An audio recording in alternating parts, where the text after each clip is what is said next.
¿Has escuchado la frase yugo desigual? ¿A qué se refiere el Señor cuando habla de esto en la Sagrada Escritura? ¿A quiénes les está hablando? Hemos oído a muchas esposas afirmar que se encuentran en yugo desigual con sus esposos y esto les acarrea una enorme infelicidad. He oído a muchas personas afirmar que deben divorciarse porque Dios no quiere un yugo desigual.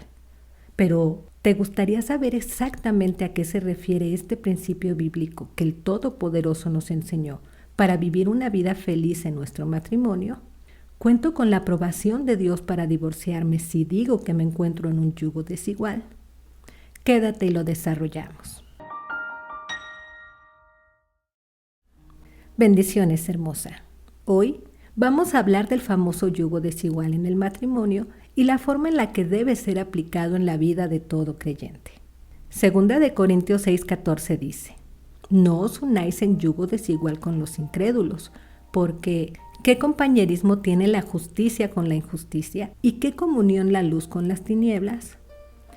Para entender este pasaje debemos conocer primeramente la definición de yugo. Un yugo es una barra de madera que une a dos bueyes uno con el otro, quienes a su vez están unidos a la carga que tiran. Cuando se habla de que existe un yugo desigual, se debe a que uno de los bueyes es más fuerte o más alto que el otro, por lo que el buey débil o pequeño no puede corresponder al mismo trabajo y esto hace que la carga ande en círculos sin llegar a ningún lado. Siempre se debe colocar a dos bueyes que sean igual de fuertes o igual de altos para que puedan realizar su labor correctamente. Si están entonces en yugo desigual, no podrán hacerlo, ya que no podrán entenderse el uno al otro por su propia condición o naturaleza. La advertencia de Pablo en 2 de Corintios 6:14 es únicamente una pequeña parte de una enseñanza más grande que dio a la iglesia de Corinto sobre cómo llevar a cabo la vida cristiana. Él les explicó que al igual que dos bueyes que se encuentran en yugo desigual, un creyente no debe formar ninguna asociación con alguien que no sea creyente, o sea, un incrédulo, porque los creyentes y los incrédulos son opuestos y nunca podrán estar de acuerdo, lo que daría lugar a muchos conflictos. Les advirtió que así como la luz y la oscuridad son totalmente opuestas, lo que quiere decir que sencillamente no tienen nada en común, los que andamos en comunión con Cristo no tenemos nada en común con Belial. Y aquí Pablo usa una palabra hebrea que significa indignidad o vileza. Y en el versículo 14 la usa para referirse al propio Satanás. La Escritura llama a los que no conocen a Dios como personas del mundo. Y afirma que los que están en el mundo se encuentran bajo el poder del enemigo de Dios en 1 de Juan 15:19. También asegura en Santiago 4:4 que todo aquel que tiene amistad con el mundo se constituye enemigo de Dios. La idea es que el mundo pagano, impío e incrédulo se rige por los principios de Satanás y que los cristianos deben estar separados del mundo malvado, tal como Cristo fue separado de todos los métodos, propósitos y planes de Satanás. Él no tenía ninguna participación en ellos, no formó ninguna unión con ellos. Y la Escritura asegura que así debe ser con sus seguidores. Cada quien debe estar en donde pertenece de acuerdo a lo que cree. No se deben mezclar porque no puede haber ningún acuerdo entre ellos. No se llegará a ningún lado y únicamente andarán en círculos. Cuando se habla de yugo desigual, muy frecuentemente se aplica a las relaciones comerciales. Cuando un creyente decide entrar en una alianza o unión con una persona incrédula, se generará un desastre, porque sus cosmovisiones, sus morales opuestas y las decisiones empresariales que deben hacerse todos los días reflejarán esta desigualdad. Siempre ganará una o la otra, pero nunca lo harán juntas. En esta relación de trabajo, uno u otro debe abandonar su base moral y avanzar hacia el otro. La mayoría de las veces y en la mayoría de los casos, es el creyente quien se encuentra presionado para abandonar sus principios cristianos en aras de la rentabilidad y el crecimiento del negocio. Pero vayamos a lo que nos interesa, amada. Habiendo explicado que el yugo desigual es una alianza o unión para caminar juntos y de acuerdo para llegar a una meta o la realización de una tarea, la mayor alianza o unión que podemos encontrar en la vida de todo ser humano es el matrimonio, por lo que este versículo es usado muy frecuentemente para referirse a la relación que debe existir entre los cónyuges. Una relación en la que los dos tengan o profesen la misma fe para evitar problemas y cumplir con su propósito de caminar juntos en la vida.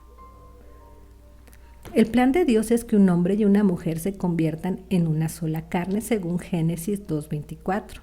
Su plan es que exista una relación tan íntima en donde al firmar un documento frente a una autoridad y muchos testigos, se forma esa unión que es indisoluble.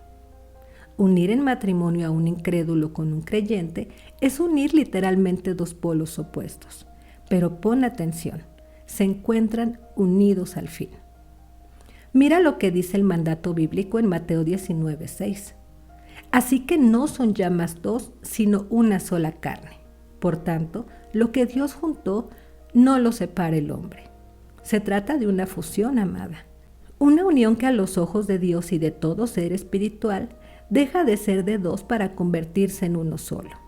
Por supuesto, esto es algo que implica fe en lo que Dios asegura en su bendita palabra.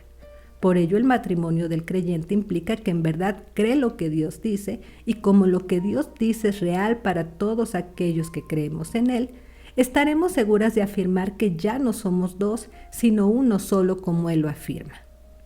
Quiero llegar a un punto contigo, pero primero vamos a hablar de a quiénes debe aplicarse este pasaje, el cual ya hemos visto que no habla del matrimonio como tal en su contexto, sino más bien se trata de una advertencia para no establecer uniones en estos casos. ¿Y qué es una advertencia? Bueno, es una invitación a hacer algo antes de que ocurra otra cosa. Según la definición común, se trata de prevenir a alguien de algo. Entonces, podemos decir que el apóstol Pablo está tratando de prevenir a los creyentes, en este caso de la iglesia de Corinto, para que no establezcan alianzas o uniones con aquellos que no profesan su misma fe en el Dios verdadero, en el Dios de la Biblia. Cuando un hombre o una mujer jóvenes y solteros reconocen esta clara advertencia de parte de Dios, sabrán que si se casan con una persona que no es creyente, estarán desobedeciendo este mandato, lo que los colocará en un yugo desigual en su matrimonio. Para entender mejor a lo que se refería Pablo con el yugo desigual, debemos analizar todo el contexto de este pasaje. Durante los primeros 13 versículos, el apóstol Pablo le advierte a la iglesia las características que deben mostrar como ministros, como verdaderos hijos de Dios, aun a pesar de las dificultades y adversidades en este mundo.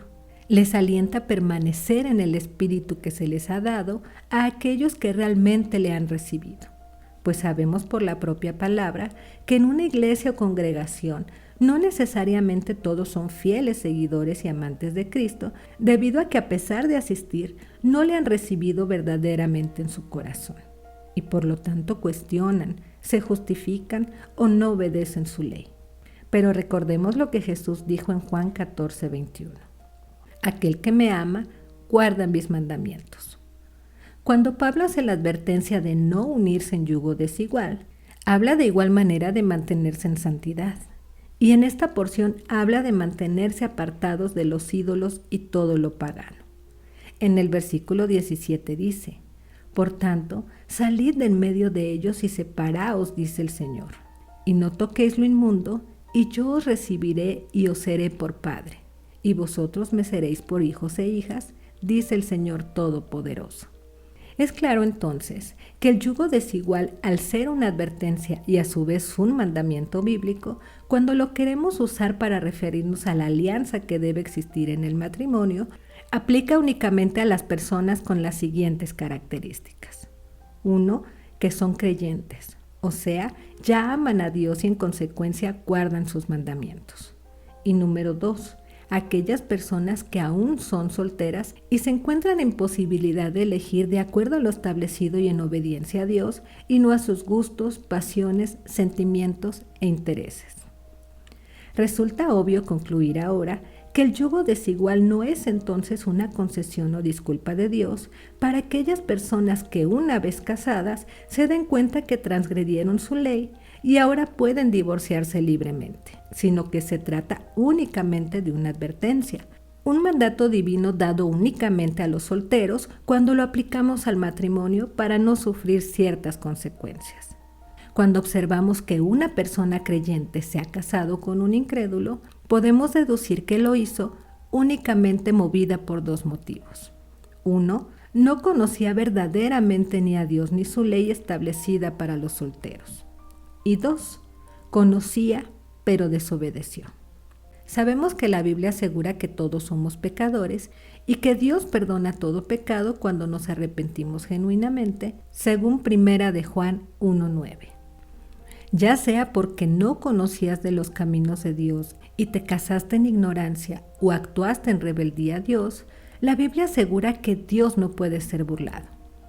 Y esto quiere decir que todos los seres humanos somos responsables de las decisiones que tomamos y vamos a rendir cuenta a Dios algún día de cada una de ellas según Ezequiel 18:20. A menos que te hayan puesto una pistola en la cabeza o hayas sido obligada a casarte, tú tomaste la decisión libremente de escoger a tu esposo y unirte a él en matrimonio. Cuando hiciste esto, el Todopoderoso los fusionó y los convirtió en uno solo. Ahora, Bella, ¿qué pasa en el caso de un matrimonio donde se encuentra un creyente viviendo con un no creyente e incluso ya tienen hijos? Este es el caso de muchas hermanas en nuestro ministerio que, desconociendo esta ley de Dios para las personas solteras, se casaron con un no creyente o actuaron en rebeldía a lo establecido por Dios.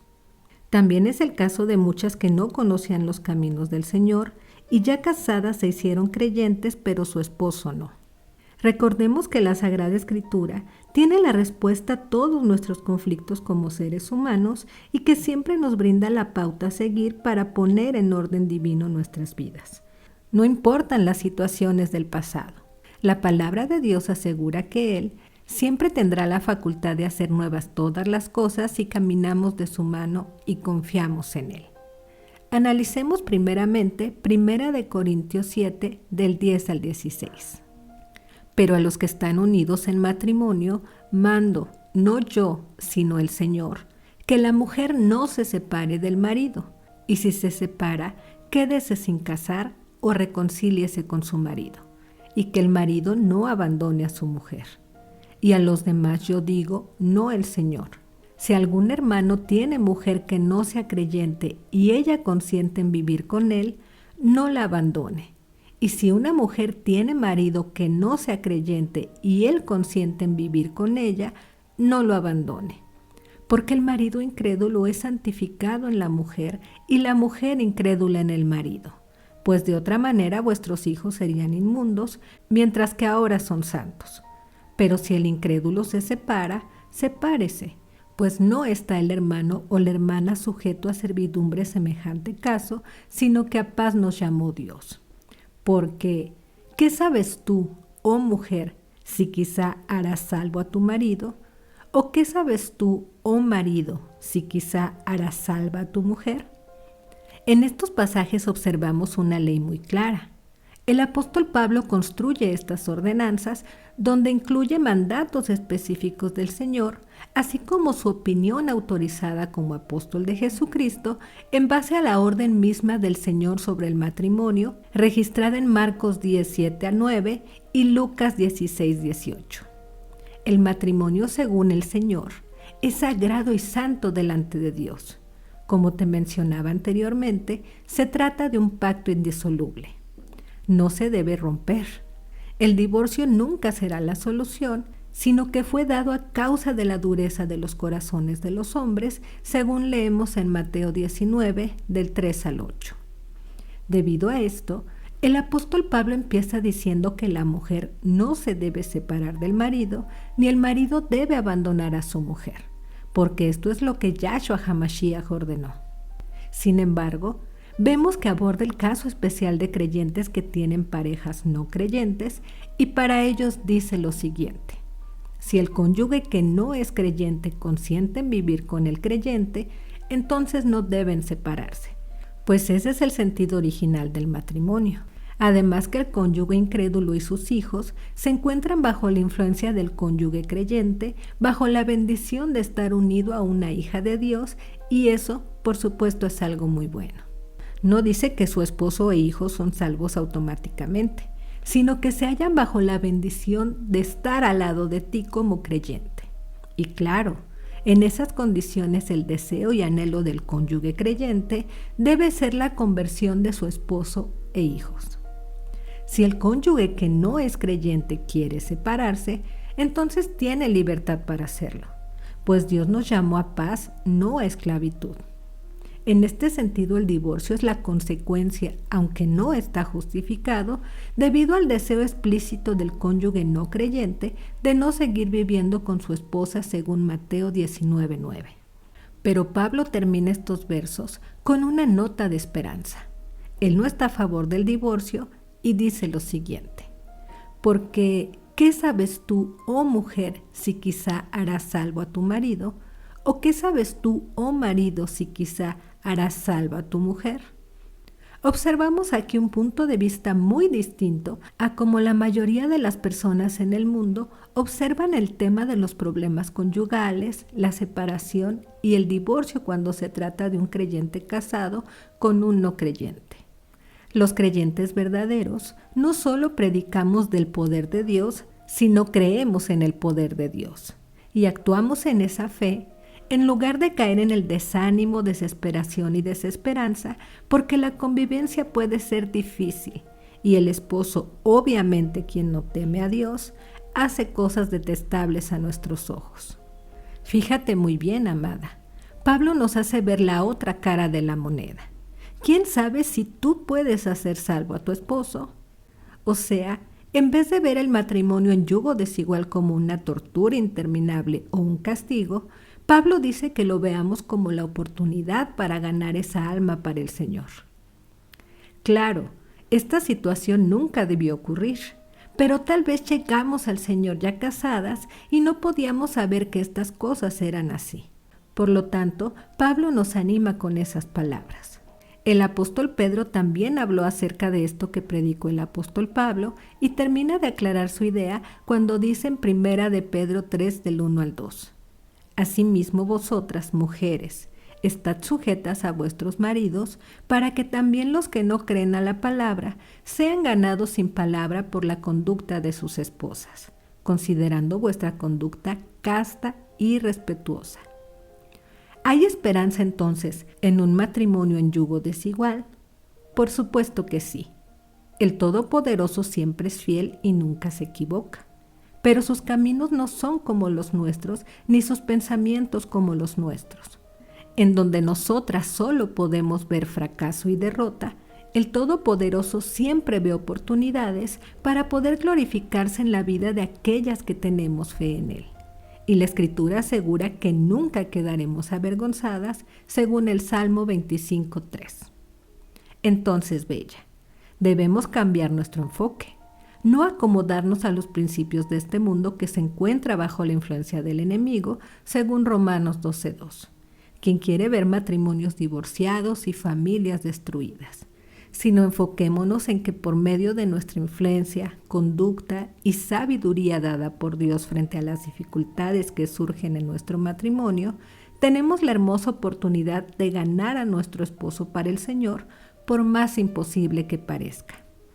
Esto, por supuesto, no es tarea fácil. Necesitamos el valor y la fuerza que nos da el Señor. Y Él ha prometido estar con nosotras todo el tiempo cuando hacemos las cosas por obediencia a Él y dejamos de juzgar si nuestro esposo las merece o no. Es ahí donde nuestro amado Rey Todopoderoso se glorifica. Que hoy y siempre el Todopoderoso te bendiga a ti, que tal vez estás atravesando las consecuencias de tus malas decisiones, pero puedes ver el propósito de Dios en tu vida y matrimonio ahora.